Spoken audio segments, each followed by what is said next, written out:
morning, good afternoon. Happy to have you all participating on this call today on a really critical issue, which is climate change and a really exciting and viable solution to addressing carbon pollution, and that is a carbon tax. As you all may know, there have been lots of discussions over the past few years about how to deal with the externality of carbon pollution in our atmosphere.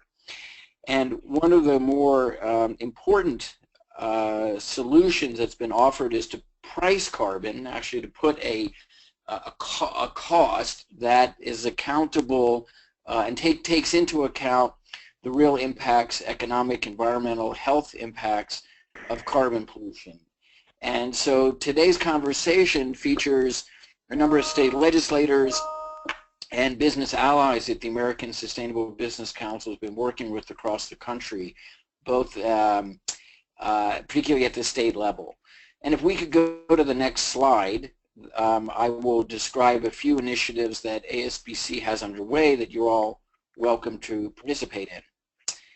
So just as a quick background, ASBC, the American Sustainable Business Council, is a national business advocacy group. We work across the country, both at the federal and at the state level, and we engage businesses in making the business case for what we consider to be a sustainable economy. And addressing climate change is fundamental to achieving that goal of a sustainable economy. We could go to the next slide. So this webinar is part of a series of initiatives we have underway. So today we're talking about what's happening at the state level. Next week, on March 23rd, we're going to look at initiatives at the federal level and some proposals both from members of Congress and some outside groups that are looking to introduce a carbon tax at the federal level. Then in early April, we're going to be doing a series of congressional fly-ins, in-district meetings across the country. We're doing that with Citizens Climate Lobby, and we thank them for their interest and support. There's a typo in the slide. It's actually April 11th to the 21st. And this is an opportunity to go meet with your congressional representative in your district, in your hometown, so you don't have to fly to DC, and you can actually meet with that individual and his or her staff and talk about carbon pricing and the broader challenge that climate change presents to your business. So if you're interested in that, please let us know.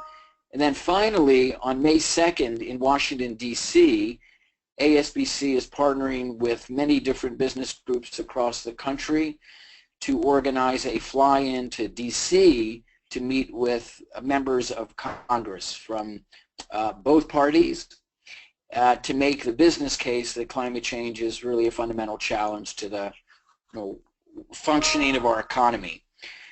So let me quickly just introduce our speakers, and I'm going to turn it over to Jeff Mauk. Jeff is our colleague and partner with the National Caucus of Environmental Legislators. We have a project underway with NCEL in 6 northeastern states. We're also happy to have with us today Robert Mohr, professor at the University of New Hampshire. Robert is very knowledgeable about tax policy, so it's great to be working with him. Aaron Regunberg, a state representative from Rhode Island that's recently just introduced a bill in Rhode Island on carbon pricing. State Senator Kevin Ranker from Washington State, who's been a champion in the Pacific Northwest about carbon pricing. And then finally, Michael Green, our colleague at the Climate Action Business Association. So Jeff, let me turn it over to you for a moment and just give people a quick sense of what NCEL does. Thanks. Absolutely. Thanks, Richard, and thank you all for inviting me to join. National Caucus of Environmental Legislators is a network of over 1,000 environmentally minded state legislators from all 50 states and both parties, and we operate by coordinating their efforts, giving them opportunities to share ideas across state and party lines, both online and in person. And this is a project that we've been working on and partnering with the ASBC, is those members who are carbon pricing champions, like Representative Regunberg and Senator Ranker, getting them connected with each other and being stronger in their own states, being able to share strategies across state lines. And so we've been working particularly in the Northeast, as Richard mentioned, and we can go ahead to the next slide. We just had a convening on Monday of some of these authors in Hartford. They got together and had an opportunity to speak about messaging and some strategies and hearing about what's happening in their own states. And just briefly about carbon pricing in generally, we're looking at 40 countries and cities, states, regions. This is not a brand new idea. It's already successfully being implemented in places all over the world. So no state yet here in the U.S. has introduced a price on carbon in terms of like a fee or a tax. As we know, RGGI has been pretty successful, and one reason we're looking at the Northeast is because it's been pretty brave and bold about these efforts in the past and has seen positive results because of RGGI and other programs. So can go to the next slide, please. Next slide. Connecticut, so where we were, just briefly we'll go through the states that they've got a bill that they have just introduced. Representative Steinberg has. You can see that that is $15. It starts per ton and increasing $5 annually. And next slide, please. Massachusetts, we have two slides here. There's a third bill. And I'm going to let Michael talk about this because I know that he has been working really closely on the ground, really hard in the state. Just will mention that there are approaches that are both revenue positive and revenue neutral, and there are different ways that those get allocated. And I just want to note that NCEL does not lobby, and we're not taking any stands on any of these, but we are here to support all of our members who are working on this issue. Next slide, please. New Hampshire is, we're really excited. Senator Martha Fuller Clark has introduced a bill that is establishing just a study, just getting a commission together to talk about what this could look like in New Hampshire. And it's already passed the Senate, and that is now in the House this session. Next slide. New York, just getting started. There's a coalition building there, which includes the local branch of the ASBC and talking about what could work best in that state. There's a bill that has been introduced, and I hear that there's going to be a lot of organizing going around that later on this year. Next slide. Next slide. Oh, and New York, there's a study bill there as well. Rhode Island, I'll let Representative Regunberg speak to his own efforts there, but we've also seen some good excitement on the ground there. And then, yep, next in Vermont. Vermont's been working on this for a couple of years, and there are a few bills that have not been introduced yet online, but we know that they are in the works, and we expect them to drop very soon. And for all of this, we have created a website at NCEL that we're partnering with ASBC on. Next slide, please. For all of these, we're going to be following these in real time in updates. We're going to keep track of the bills as they work through the process, and you can find that at www.carbonpricing.org. I'm sorry, that's statecarbonpricing.org. And that's it for me.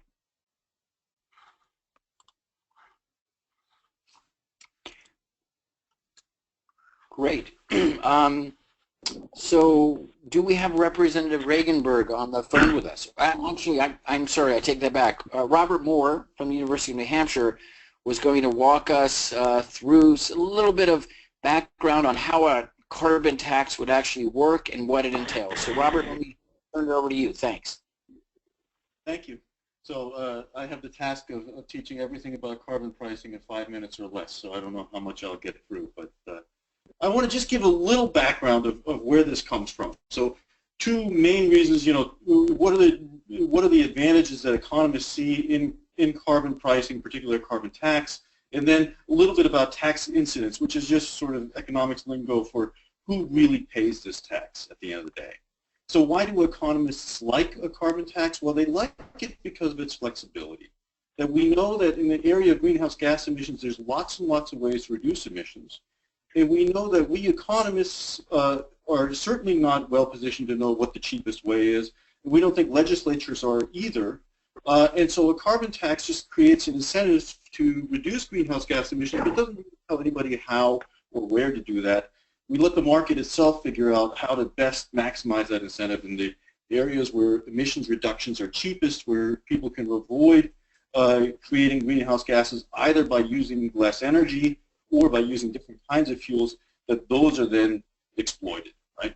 So that's a big advantage, is what we call an incentive-based instrument or a market-based instrument, and it doesn't require picking winners and losers or choosing particular technologies or particular approaches. In an area as complex as this one that has real efficiency benefits. The other reason that economists like a carbon tax in particular, and this is going to be more true at the national level, and as you're going to see when we talk to the representatives, a little more tricky at the state level, is that it's relatively easy to implement. So as I described it so far, a carbon tax would be put at the point of combustion, right? That you're really trying to tax the release of greenhouse gases. But we know we don't have to actually do that. When coal gets pulled out of the mine, we know exactly what will happen to that coal. There's only really one use for it, and that is that it will combusted. And likewise, when petroleum is refined into its final products, we know what will happen with those final uses, and fuels will be combusted, and we know the carbon content of those. So a carbon tax can capture a fairly large proportion of greenhouse gas emissions by prospectively taxing the carbon content of different kinds of fuels. And even better, you know, the supply chains are well regulated with sort of points in there where there's already lots of auditing, lots of regulation where you can impose a tax fairly easily. All the information is there that you would need.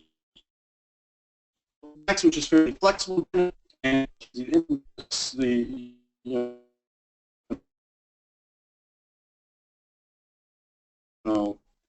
the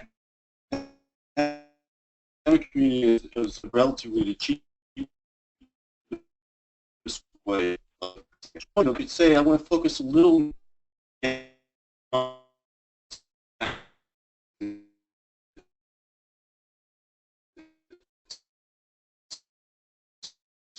I just want to raise 3 questions at the end. One question is, are carbon shield the final companies? So in other words, should ratepayers pay this tax? Should they feel it or not? Or should they, right? And thirdly, in the state debates, this will be a big question of how to spend those revenues and, you know, just some guiding ideas here. So that first question, are taxes regressive? The answer is yes. Taking installation tax is regressive, relatively spend a higher proportion of income on electricity, on fuel, and on manufacturing goods, on consumption goods. This, you know, you do more complicated models where you look back at stockholders and capital owners and shifts in the economy and labor market, but the story stays the same. If you look at the carbon tax in isolation, tax policy attempt to shield the fine. This is an interesting point which always gets a lot of debate. For economists, the answer is no. That the tax policy of carbon tax should be passed along to the final consumers, and I'll sort of tell you both sides of this. So let me give you the extreme example. If we think not in terms of electricity, but in terms of motor fuels, suppose we impose a carbon tax, suppose we impose it at the point of the refinery, and suppose the refinery decides it will absorb that tax, it will eat it, it will take it as a loss in profits. Well, such a tax would be completely ineffective for our main goal of incentivizing reductions in greenhouse gas emissions. It wouldn't incentivize anybody to drive a more fuel-efficient car or to drive less or to carpool or anything else if the tax doesn't get passed along. Now, in electricity, it's a little more complicated, of course, because there the tax is supposed to incentivize two different things. One is supposed to incentivize different ways of producing electricity, using more renewables, more green energy. And secondly, it's incentivize energy efficiency, that commercial and residential customers are more careful with their electricity and use more energy efficient appliances, more energy efficient machinery, and just don't waste electricity, right? So if you shield the final ratepayers from that tax, you of shifting inputs, you don't fully incentivize that second goal. So, but of course, to the extent that you allow that tax to get passed on, it's a more difficult tax politically to pass, and it raises even more that final question then, if ratepayers really do pay the tax, how do you return the revenues, right? So returning the revenues is a really long debate, and I can't do much more with it because I'm almost out of time, but I'll give you two extreme examples that are in the discussion right now. So at one end is the idea of we should view this as not like any other tax, but as a fee where it's fully refunded to residents of the state. So at the end of the month or end of the year, every resident gets a check. That's their carbon dividend. That would be very transparent. It would allow everybody to get cash back, and it would ensure that we're not talking about a growth of government here. We're just talking about incentives. That kind of policy is, in many ways very appealing. It has a huge advantage in that it will fully offset that regressivity I was talking about previously. An equal-sized check means a lot more to a poor family than it does to a rich family. So that return would be actually a progressive policy, and the combination of the original tax and the refund would be progressive overall. So it would be a way of turning a regressive tax into a progressive one, but there is one drawback, and I'll use my last 30 seconds. The other way of approaching this would be to use more pro-growth policy, which would be to offset existing taxes on capital and labor, taxes that at this point disincentivize the creation of capital or disincentivize work, and try to reduce some of those taxes. That pro-growth approach, economists argue, makes the overall cost of a carbon tax cheaper, but it doesn't do anything about the regressivity. In fact, quite to the contrary, those other taxes that you're reducing, those are progressive taxes. So now you're adding a new regressive tax and offsetting some existing progressive taxes, and so you're making the carbon tax doubly regressive in that sense, right? So that trade-off between, do we want to go more pro-growth but then more regressive, or do we want to be more transparent and give more of the money back and therefore also more progressive, is a really tough one, and I'm sure that we're going to hear the folks in the individual states grappling with that. That's all I got. Thank you. Great, Robert, thank you. And I appreciate that overview and the description of what's commonly known as a revenue positive approach, in which the funds raised are reinvested in green infrastructure or clean technology or restoration projects. And then there's the revenue neutral approach, in which all funds are refunded to taxpayers through dividends, possibly. So we have two different scenarios, and let me give you over to Aaron Regunberg, a state representative from Rhode Island. And Representative Regunberg is leading the effort in Rhode Island, and we're going to learn a bit about the effort there. Well, thank you, and thanks for having me on this call. I'm happy to share a little bit about our legislation in Rhode Island, and also why we think this is such an important issue from a few different angles. Our bill in Rhode Island is a bit of a hybrid. Again, it's designed to put a fee on carbon pollution paid for by the companies that sell fossil fuels in Rhode Island at the first point of sale. Of that revenue, we take a slice of it, 25%, to invest directly into energy efficiency, renewable energy, things that are going to create renewable energy, save costs, and directly produce jobs here in Rhode Island. And the rest of it, we split to go back in direct dividends on a per capita basis to individuals, as well as a per employee basis to businesses, to really to protect folks from pass along costs, and again to create that incentive because they're getting that rebate back as a per capita basis. So folks who are using a lot of fossil fuels are going to be paying more into it than they're receiving back, and folks who are using less fossil fuels are going to be paying less in than they're receiving back. And so it's an incentive to really sort of facilitate and grease the wheels on all the other renewable energy efficiency work and programs we have going on in Rhode Island. We sort of see this as high-powered fuel to help ease and strengthen all the other climate and energy work that we have going on in our state.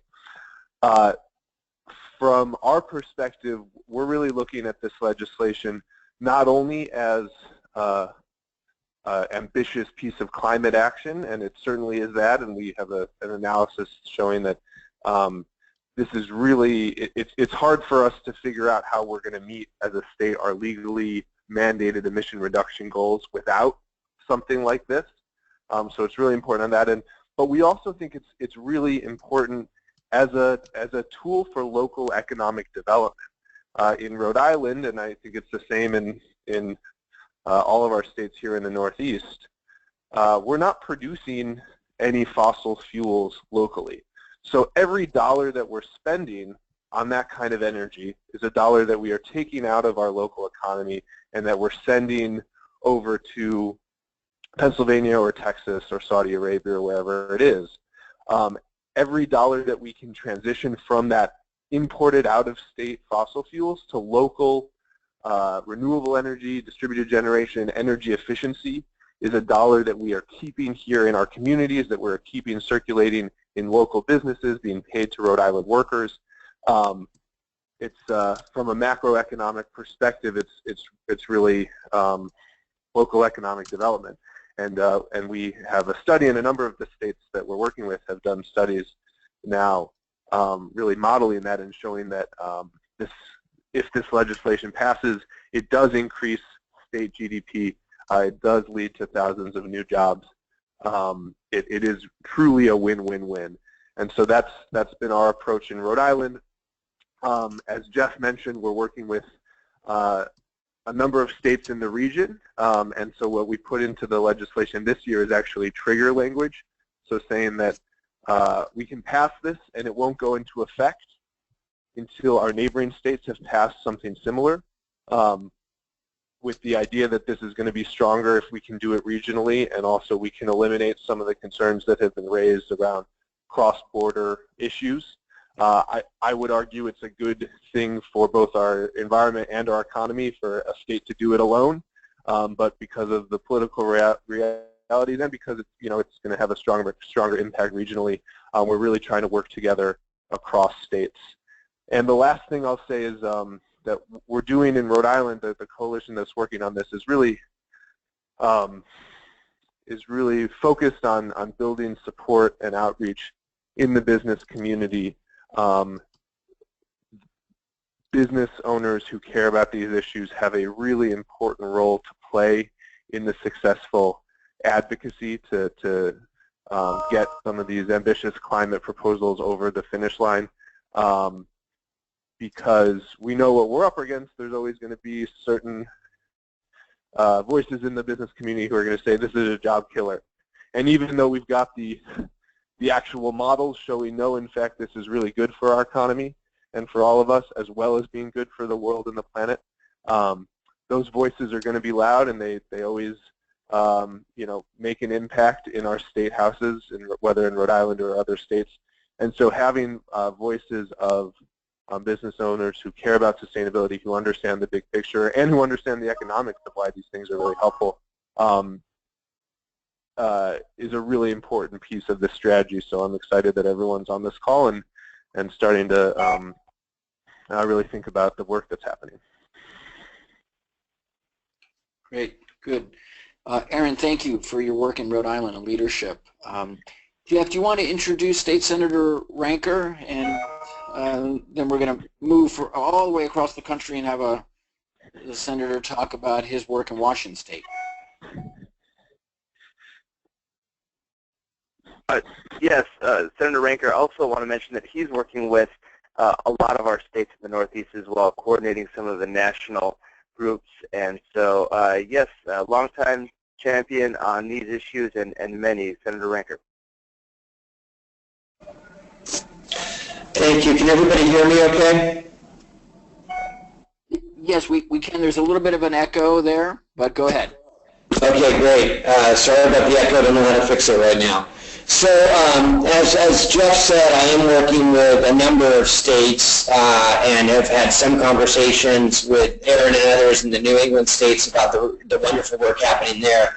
And I think I want to make a couple points. One is when states come together and do this regionally, it obviously adds significant weight to the individual state efforts in that region, but it also significantly amplifies the national discussion. And so similarly on the West Coast, California already has a program. Oregon and Washington are both considering programs. And my takeaway for you would be to say that I'm fairly confident that within the next 24 months, you will have California, Oregon, and Washington all having a price on carbon. With British Columbia already having their carbon tax program, you set up a situation where you have the world's 5th largest economy having a price on carbon, which drives a national and frankly an international discussion just because of the sheer economics of it.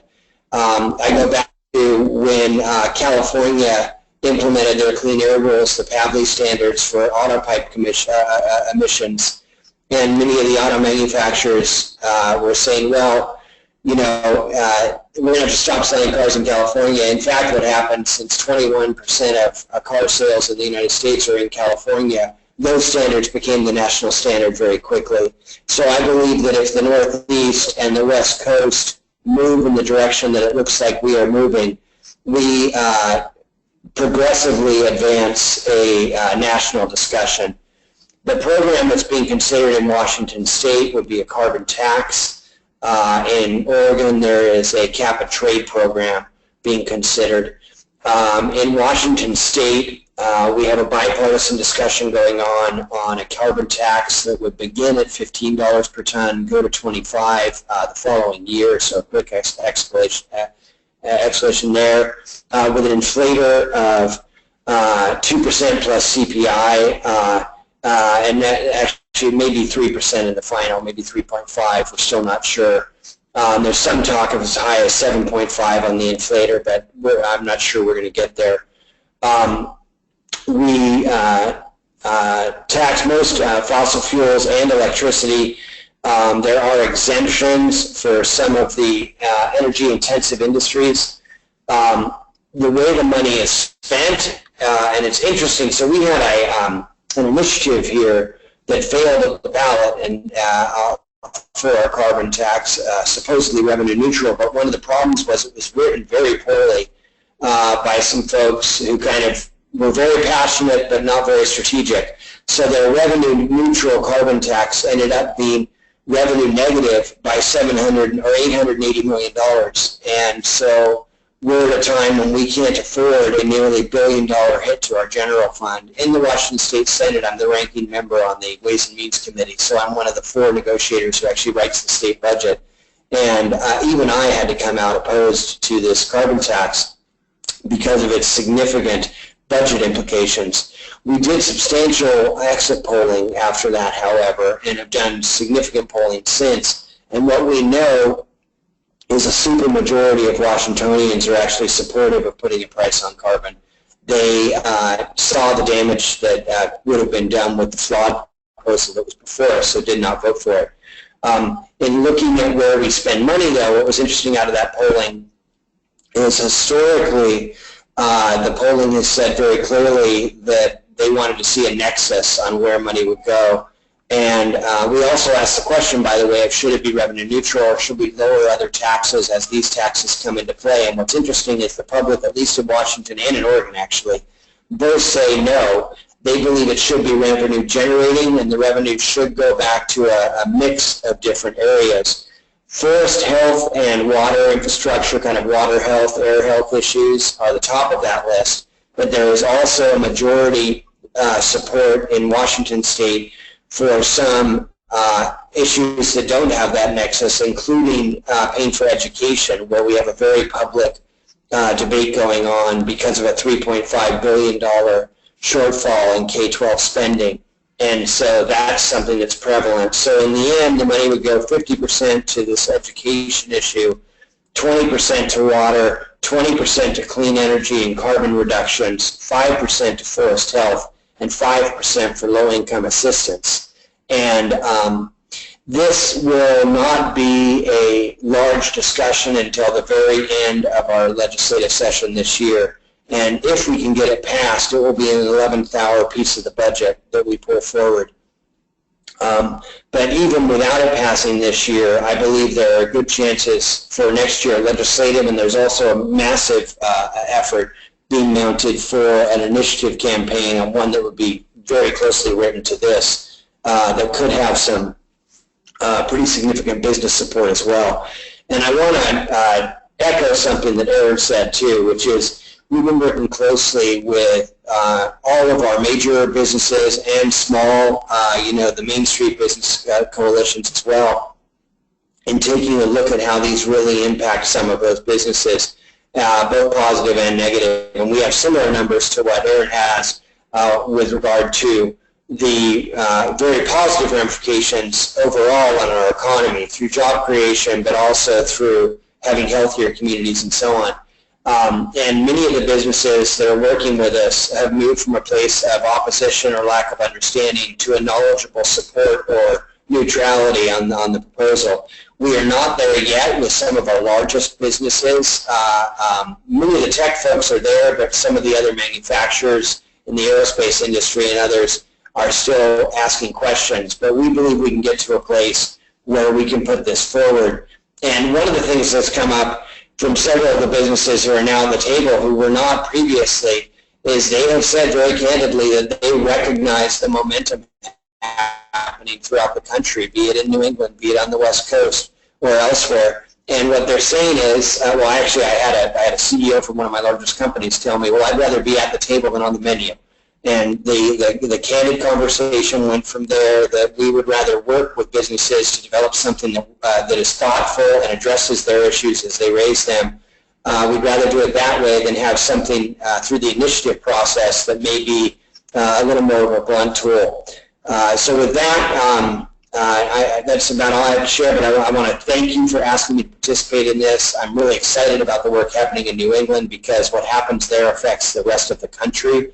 And I believe they're really leading the way in many of the states out there, and so I look forward to continued collaboration. Great. And I would say, I would say, in just a minute, I'm going to have to step off because I've got to run down to a hearing for my budget.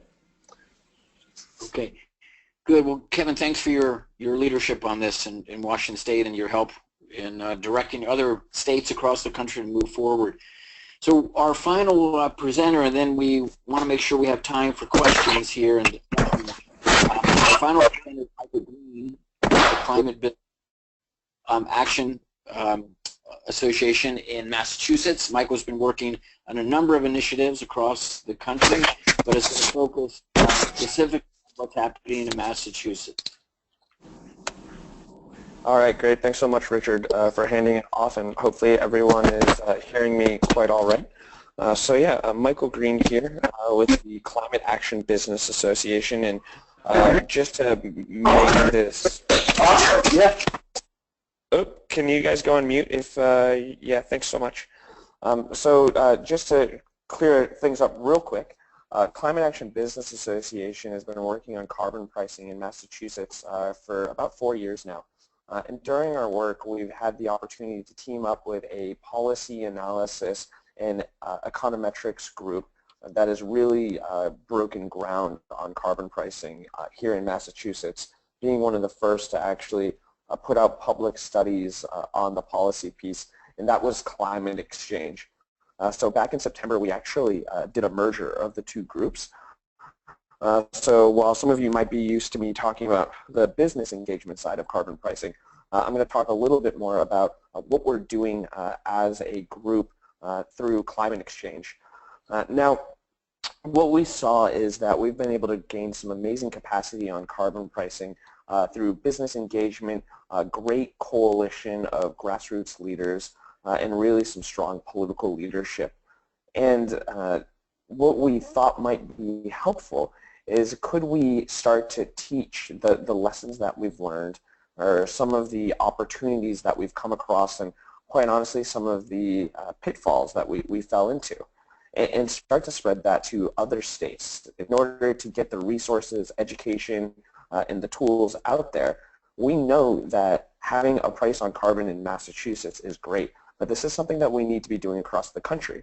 And quite frankly, one of the first questions I'm asked by our local leadership is, what are other states that have a price on carbon or are working on it? So it only stands to benefit us if we have more states working on this policy. So I present to you our Climate Exchange State Carbon Pricing Network. Can you continue to the next slide, please, Marvin? Great. So currently, we have 17 different states and about 2 or 3 representatives from every single one of those states calling in and joining our calls, sharing ideas, sharing best practices, and feedback. You can see where they are here on this map. What I'd like to point out is we're really excited to see the diversity across the country, and hopefully we'll actually be filling in Florida here pretty soon as well to get that corner covered. So it's great to have representation across so many different diverse political landscapes in these states, as well as different shapes and forms that coalitions are taking. Can you continue to the next slide for me? Great. So one of the benefits of us putting together these calls is sharing updates on what's happening. So please feel free to check out our website. That is Climate Exchange. That's climate-xchange.org. And if you go through the site, you'll find some great resources that we've designed. And if you click on the State Carbon Pricing Network in the top tabs, you'll be able to see some of the states and updates on what's happening in those states. And really our goal is to get the best, latest information into the hands of business groups and advocacy groups on the ground putting this policy forward.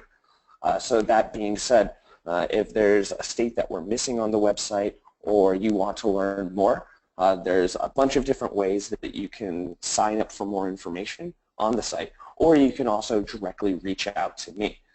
It's been phenomenal to see this go from kind of the big 4 states, that was Vermont, Massachusetts, Oregon, and Washington, now to so many different places where this is popping up.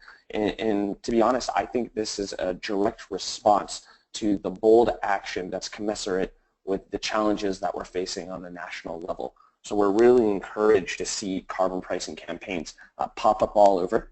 We have our next call where we'll be going through some of the resources and things that we have available is in 2 weeks' time. You can see the sign up for that on the site.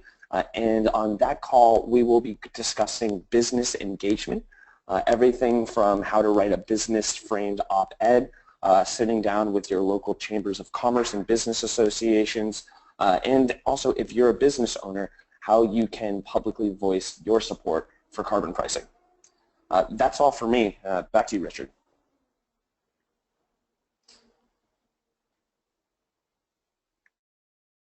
Richard, if you're speaking, you're on mute.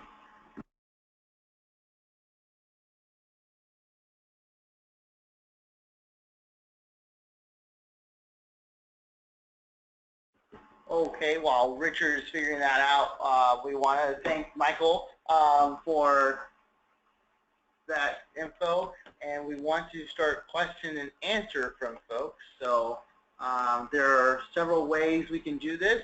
We have a few questions in our question box, or you can simply raise your hand on the computer, and we will go through there. Sanjay Kapoor has had a few questions that we can get to. Sanjay, you're off of mute, and you can ask your questions. Hi, can you hear me? Yep, sure can.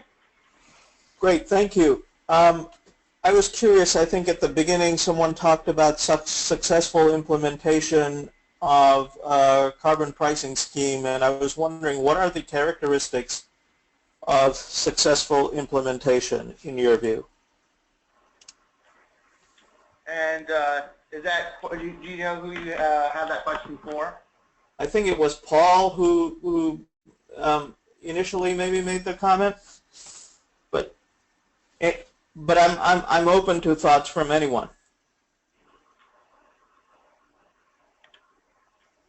Well, I can go ahead and jump on. Richard, if you want to. Yeah, let me just offer. Sure, Richard Island here. Let me just offer a few quick thoughts. I think, the major dynamics here are what do you set the price at? So, if you think of the goal, Sanjay, as wanting to reduce carbon pollution and carbon emissions by X percentage, then the design of this, always has to factor in what price will effectuate a certain behavioral change on the part of consumers, right, on the part of industry. So that's one design element.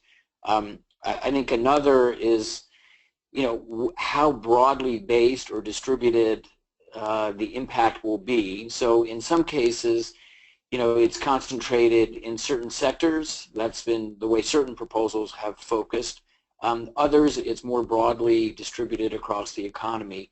And then a third, I think, key element is, as we've heard about, what are the ways in which the revenues are used? Because, as Robert noted, it can have a redistributive impact, and low-income consumers of electricity can be disproportionately impacted, whereas higher-income consumers may just be able to shrug it off and, and pay more for what will likely be an increase in electricity.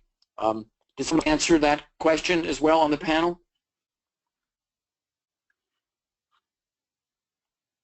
No, I think you nailed it quite well, Richard. One of the things that we're looking at here in Massachusetts, just to kind of give you our threshold for success, is we know that we have a revenue neutral bill as well as a reinvestment approach bill that puts 20% into a green infrastructure fund. And we're, to be quite frank, we know that we aren't going to get just one or the other. We're probably going to have a mix of both or something else.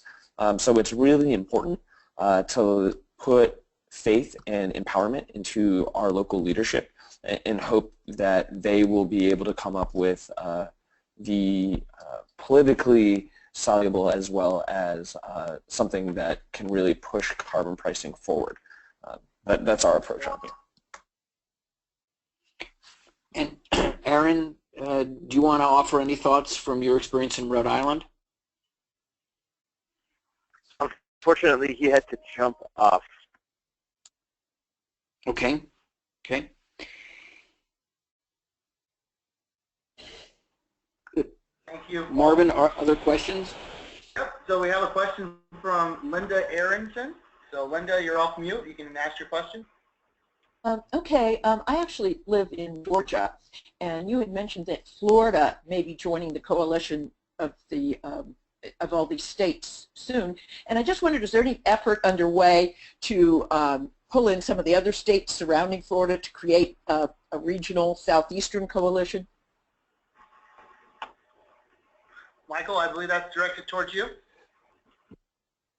Yeah, no, lovely. Thank you so much for the question, and glad to hear folks from Georgia calling in. This is a great opportunity where we get to share ideas across regions of this country, so it's wonderful to see that taking place.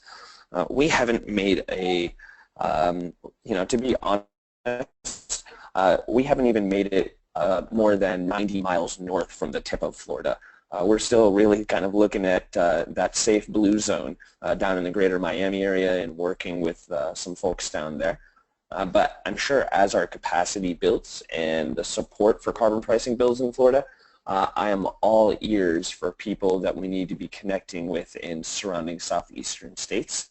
I'd love to reach out and maybe talk more about what the opportunity looks like. And even if it's, hey, we've got the idea, how do we get the ball rolling? Love to set up a time to talk and see what that might look like. Okay, thank you. Thank you, Linda. And we have a question from Mario Molina.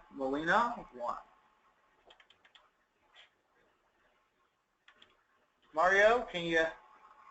Yeah, I think I'm just now off mute. Can you hear me now? Yep. Fantastic. Thank you. Thank you very much for hosting this webinar. It's incredibly useful. So my question is the following. We've been working with a senator in the Philippines on introducing carbon pricing legislation quite successfully over the last year, and it's moving from inquiry into potential legislation. Based on that success, we've tried to start working now with other representatives in different countries, and we've gotten some interests, particularly from a couple of senators in Mexico to, in the current political environment, work directly with states on carbon pricing mechanisms across borders. And I guess my question is, for any of the representatives on the phone, what appetite or interest is there on building, especially in the for the Western states, in building this network out past borders? Yes. So I will. I'll note that in the Pacific Northwest, there have been conversations with the province of British Columbia about a collaborative approach on carbon pricing. And as you may know, Mario, there have been a number of provinces in Canada that have experimented with and adopted carbon pricing systems that have worked well. One of the things that they learned is that if we stick with a price and don't adjust it, behaviors will likely shift back, and they'll just accommodate the increased cost of goods or electricity, and carbon emissions end up falling. So it's an interesting lesson that was learned in Ontario. So specifically with efforts, in Mexico, I think in this current political climate, we're not going to see any, bilateral cooperation on a price on carbon coming from the Trump administration. That's quite unlikely. But one of the other issues I will mention that is relevant here in the U.S. is if you impose a tax on carbon in one state, how does that conceivably affect other states? And so I think in Rhode Island, maybe Michael, you can correct me, but I think that Rhode Island's bill only goes into effect if adjacent states also adopt a price on carbon, because there is some concern about the competitive disadvantage that one state might incur if it implements a price on carbon, whereas the state right next door where you could go and move your factory to doesn't have a commensurate price. But Michael, do you want to say anything on that? Yeah, no, that's exactly how the Rhode Island bill was put together, and that's something that we looked at here in Massachusetts. But because of the maturity in which we've already moved the legislation forward, we were nervous that any kind of trigger language like that might create an easy opt-out for our legislators. On the conversation, though, of international carbon pricing and support, might not necessarily realize this, but Massachusetts gets a overwhelmingly solid percentage of energy from Quebec and the hydropower from eastern Canada. So we do have some economic tie and incentive to be careful about there as far as international policy goes, and it's a great step forward that Canada nationally is looking at putting a price on carbon and moving forward with the policy. A great resource that I would push people towards, if they are interested in more in this, is a group called IETA, International Emissions Trading Association. They've done great work on creating frameworks for collaboration across national boundaries. Thanks, Michael. So we have Dana who has a question. 1 second, Dana, you're coming. You're off, should be off the mute.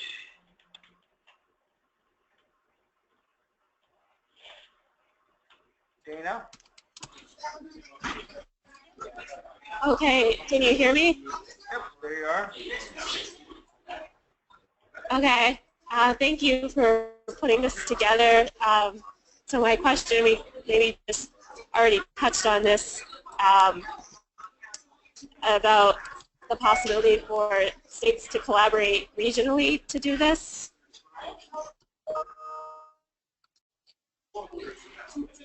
Yeah, so let me see if we can get Robert back into the conversation about this. So Robert, if one state takes an action on its fiscal policy and implements a tax, how might it work with other states to find common ground on this? And from your experience with tax policy, environmental policy, how might something like that come about, and what would induce several states to collaborate, do you think?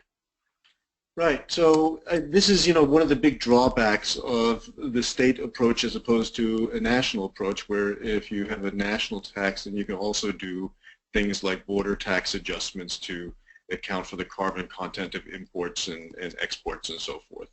And at the state, you simply can't do that. And I think the way it gets reflected is that many of the state proposals are fairly modest to start out with, right? So even, when we're talking about a $20 per ton carbon tax, that's about a 25-cent gasoline tax is sort of how it trickles down. So I don't see people driving long distances to go fill up someplace else. And in the Northeast, also relatively small impacts on electricity prices. Those are harder to quantify. But so that's one aspect of it, is that by necessity states start being relatively conservative because they have to worry about this. And when they're relatively conservative, it ends up not being the major expense in things like manufacturing decisions. So the more they can collaborate, the less that has to be a concern, and the more you can have an aggressive carbon policy if you want.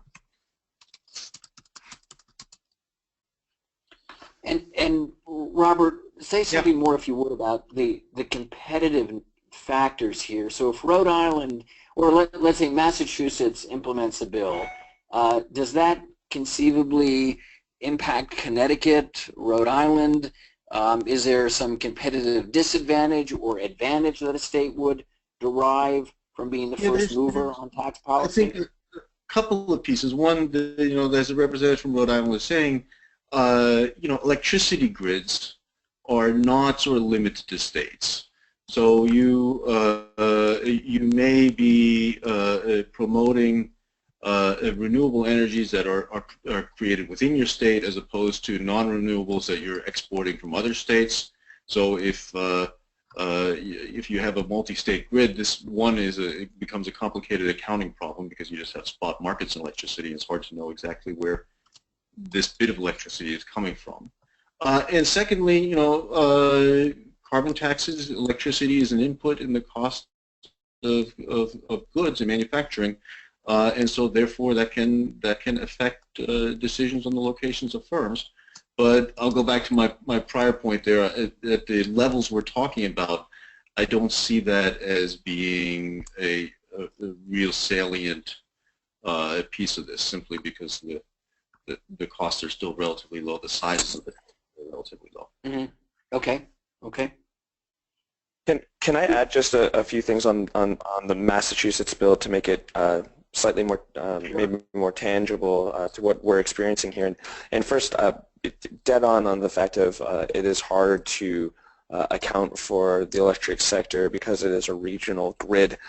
So one way that we've gone about doing that is we actually exempt the electric sector from the pricing in Massachusetts. Because the electric sector here is already part of RGGI, even though that's an artificially low price, we didn't feel comfortable in really double tapping it. So we've gone ahead and removed it from the policy.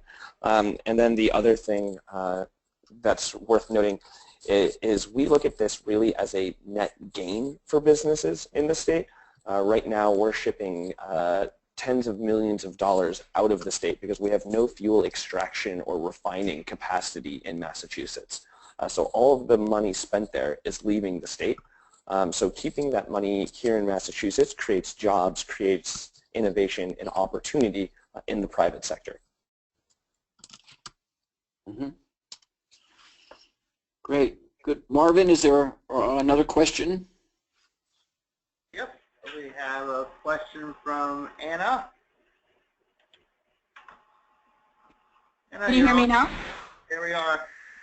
All right, great. I had a couple quick questions. One of them was wondering if there has been adjustments in the bills that you have worked with and some past accounting for the different greenhouse gas emission impacts of methane versus carbon dioxide, specifically some of the research that's come out of Cornell, Howarth, and Tony and Graffia showing the significant impacts, difference between the two of them, that may be having some impacts on the international assessments, hopefully in the near future. So that was the first question. And the other one was, so I'm a county legislator from Tompkins County in New York, and the Citizen Climate Lobby approached us in the fall, and we worked with them both at the city level and at the county level to pass legislation that was supporting their federal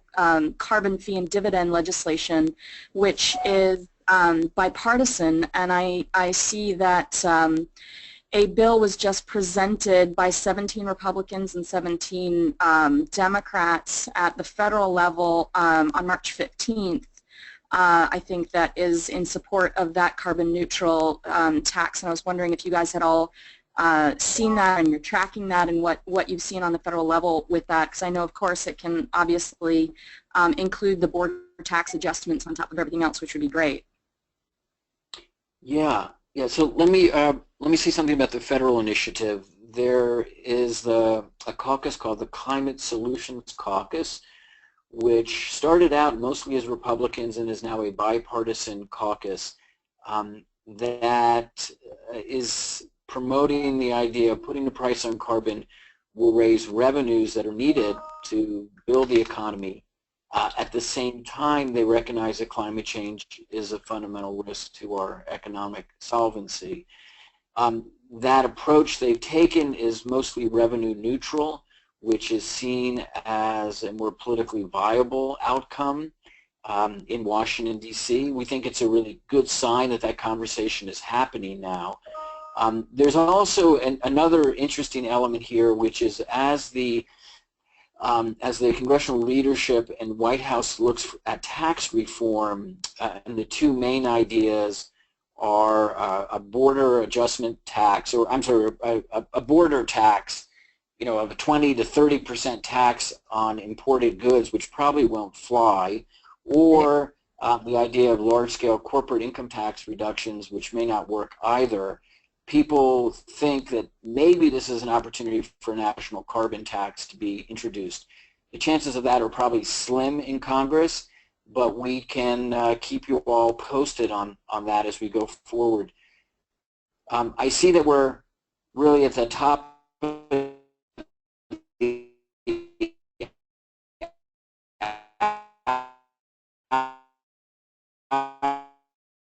hour, so before I turn it back to Marvin to close individual state initiatives, it's really important when business leaders show up, and we find time and time again that when we can articulate, a positive economic growth, positive environmental message from the business community, it makes a big difference. So thank you, and Marvin, I'll turn it back over to you. Yep, we want to thank everyone for joining our webinar. We will have this posted on our ASBC website by the weekend, And if you're online and you're a business and you want to get more involved, please let me know or Richard know, and he can send you my contact information. We're really recruiting more business owners so that we can have a bigger convalescent of voices. Again, thank you everyone for joining, and have a great weekend.